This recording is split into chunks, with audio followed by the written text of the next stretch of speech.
안녕하세요.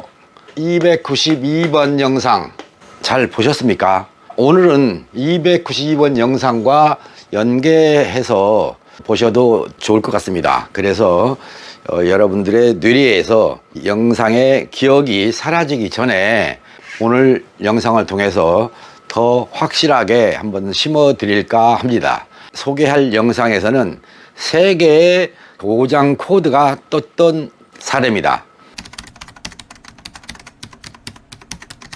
어떤 이유 때문에 3개가 떴으며 3개의 경고등을 무엇으로 정비했는가, 그것을 여러분께 알려드리겠습니다. 영상을 보시고 마음에 드신다면 구독과 좋아요 부탁드리겠습니다. 여러분들의 좋아요와 구독은 영상 제작하는데 많은 힘이 된다는 말씀을 잊지 않으셨으면 좋겠습니다. 또한 영상을 보시고 저를 찾아보시는 분까지도 구독을 안 하시고 찾아보시던데 그러지 마시고, 찾아오실 때는 구독도 하시고 또 다른 영상도 보시고 찾아오시면 대화가 한결 쉽다는 말씀을 꼭 기억해 주시고, 많은 영상을 시청하시고 방문해 주시면 여러분들의 자동차를 진단하고 진단된 내용을 설명했을 때 여러분이 쉽게 기억할 수 있다, 또 의미를 파악할 수 있다, 이렇게 생각하시면 되겠습니다. 특히 권영우를 찾아오시는 분들 중에 촉매와 관련된 경고등을 보고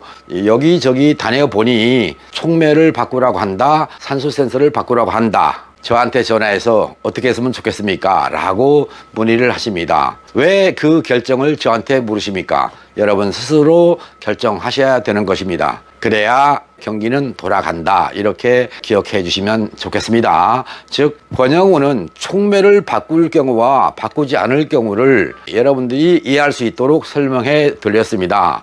곧 실제로 촉매가 문제가 생겼다면 자동차가 주행하는데 어려움이 있다, 즉 가속 순간부터 문제를 일으킨다, 이렇게 말씀을 드렸습니다.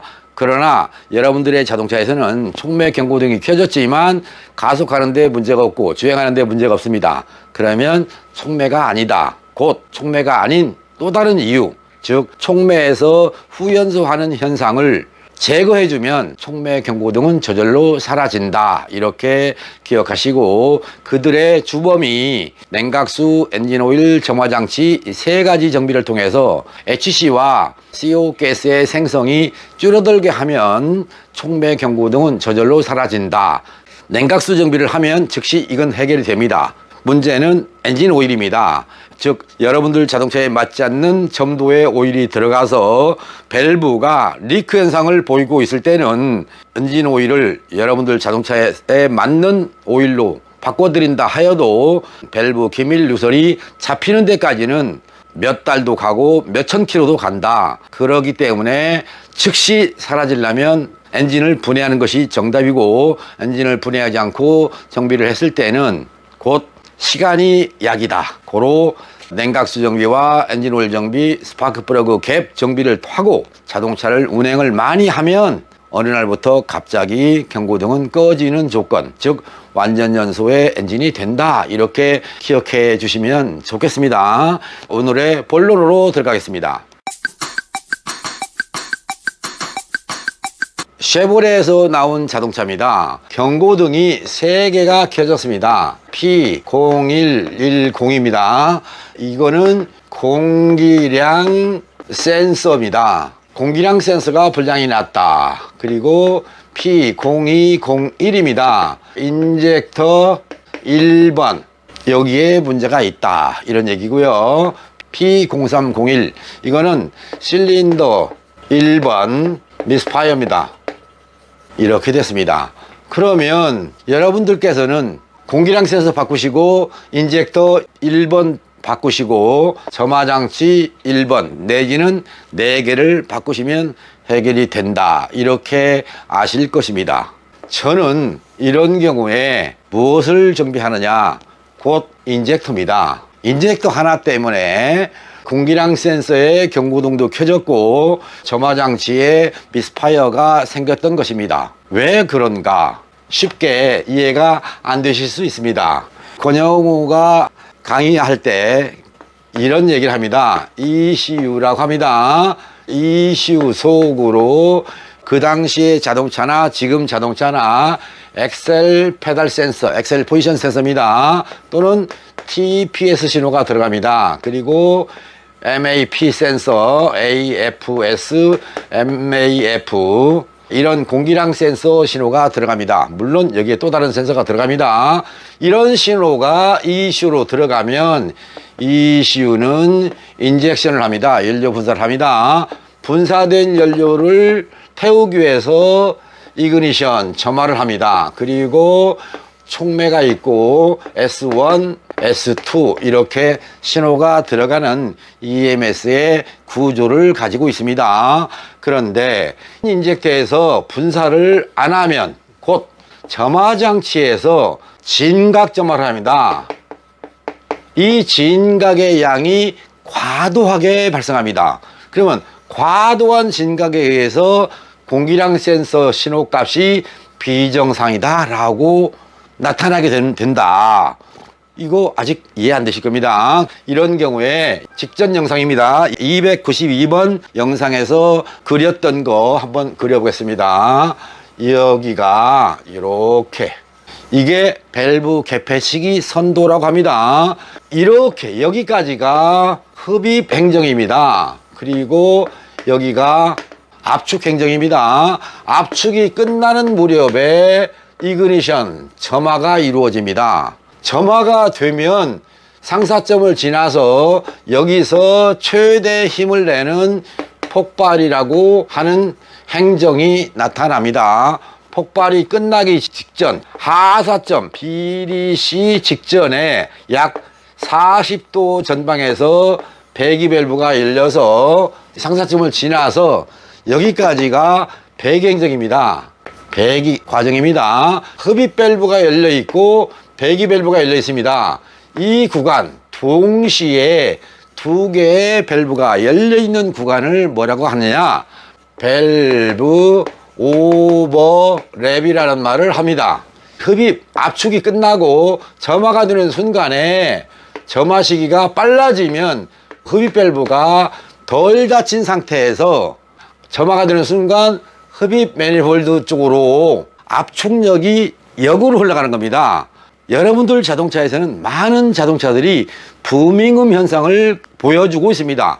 부밍음도 밸브가 떠 있는 상태에서 점화가 이루어지면 흡입 매니폴드 쪽 공기량 센서 있는 에어클리너 통 쪽 그쪽에서 울림이 발생하는 겁니다. 블로우백입니다. 즉 블로우백에 의한 이쪽의 울림음, 그게 부밍음인데 여기에 있는 센서 MAF 센서 값 또는 엔진 내부에 있는 맵 센서 값이 상승하는 것입니다. 밸브가 닫힌 상태라면 좋은데 밸브가 열려있는 상태이기 때문에 이렇게 가는 겁니다. 곧 결론을 말씀드리면 조기 점화, 진각 점화입니다.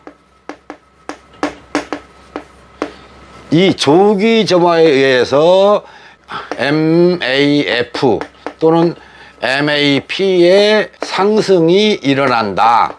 즉 ECU가 엑셀 포지션 TPS나 APS입니다.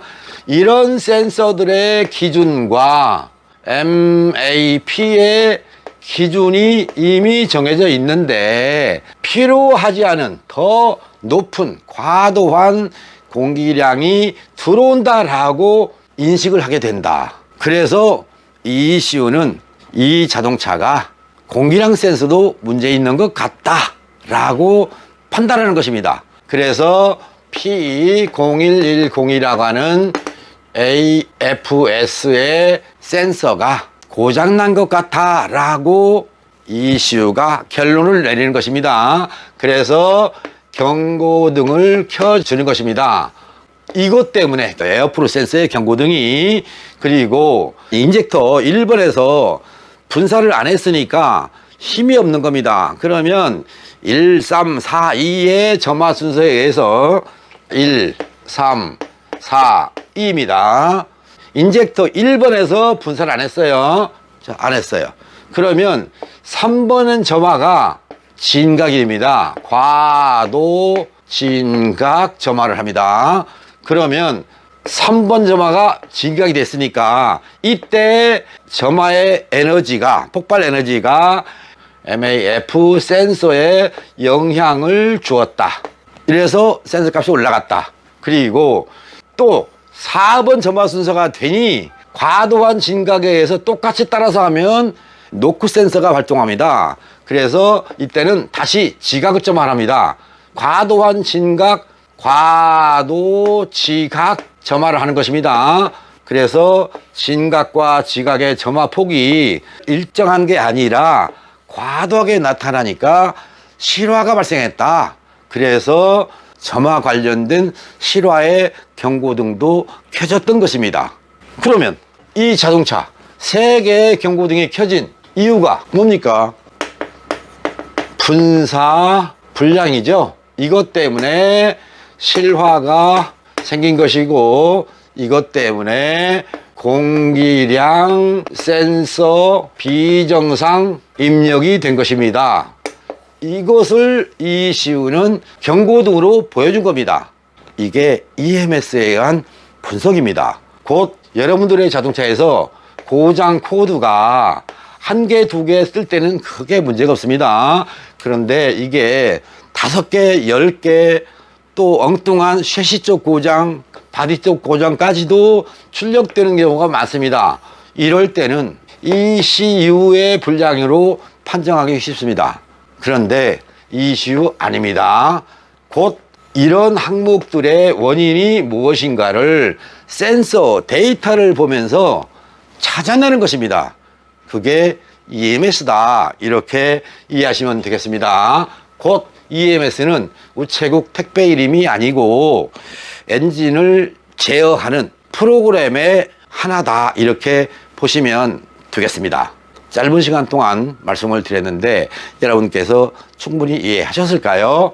P0110이라고 하는 공기량, 또 P0201이라고 하는 인젝터, 그리고 P03 이렇게 해서 시린더마다 다 있으니까 가령 1번 시린더 실화, 2번 시린더 실화, 3번 시린더 실화 이런 식으로 있단 말이에요. 그러면 실화 이때는 점화장치 고장이 아니라 공기량 센서에 의한 분사 불량이냐, 분사에 의한 공기량 센서의 영향이냐, 분사에 의한 점화의 실화를 일으킨 것이냐, 또는 실화에 의한 연료 분사가 문제가 됐느냐, 그것 때문에 공기량 센서 신호값이 비정상으로 갔느냐, 이렇게 여러분이 한 번쯤은 도해도를 이용해서 그려보시고 한번 건너뛰어 보시는 것도 괜찮습니다. 모르시겠거든 여러분들의 자동차를 정비하는 주치 정비사님과 함께 수기해 보시기 바랍니다. 그러면 여러분들 자동차 어렵지 않게 고장의 원인을 찾아낼 수 있습니다. 그런데 분명한 건 이 자동차의 경우는 바로 EMS 지도입니다. 권영우한테 수강한 학생들은, 또 수강한 정비사분들은 EMS 지도를 EMS의 맵입니다. 잘 알고 있습니다. 그걸로 인해서 ECU 속에 들어있는 숨은 로직을 이용해서 진단하고 여러분들의 자동차를 정비하는 것입니다. 망설이지 마십시오. 그리고 주저하지 마십시오. EMS 지도를 잘 알고 있는 분이라면 권영호를 몰라도 이런 복수의 고장 경고등이 켜졌을 때 정비하는데 어렵지 않다. 또 쉽게 해결해 나간다. 이렇게 이해를 하시면 오늘 영상 보신 보람이 있을 것 같습니다. 여기서는 한 가지 P0300이 뜨지 않았다는 것입니다. 다중실화가 아니고 곧 분사가 멈추어서 발생했던 부가적인 ECU의 추측에 의한 실화와 공기량 센서의 경고등이 켜졌던 것이다. 이렇게 결론을 내리면 되겠습니다. 잘 들으셨습니까? 끝까지 보셨다면 이거 엄지손가락 좋아요 누르는데 인쇄하지 않으실 것 같습니다. 292번 영상과 함께 연계해서 여러분께 소개해 드리는 것이 좋겠다는 생각에서 오늘 영상을 준비했습니다. 덥습니다. 무덥습니다. 폭염도 들어오고 있습니다. 휴가를 가시는 분들 안전하게 다녀오시고요. 근무하시는 분들 건강 챙기시면서 여러분들의 내일을 갖고 나가셨으면 좋겠습니다. 시청해 주신 여러분 고맙습니다. 바이바이.